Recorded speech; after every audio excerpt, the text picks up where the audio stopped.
சென்னை மற்றும் புறநகர் பகுதியில் மழை தொடர்ந்து பெய்து வருவதால் சென்னை விமான நிலையத்தில் இரண்டாவது நாளாக இன்றும் விமான சேவைகள் பாதிக்கப்பட்டன.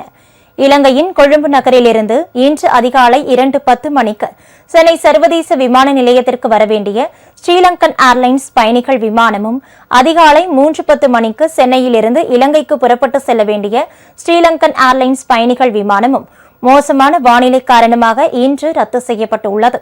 சென்னையிலிருந்து அதிகாலை 3:30 மணிக்கு கொழும்பு செல்ல வேண்டிய ஏர் இந்தியா விமானம், அதிகாலை 5 மணிக்கு அந்தமான் செல்ல வேண்டிய ஏர் இந்தியா விமானம் தாமதமாக புறப்பட்டு சென்றன.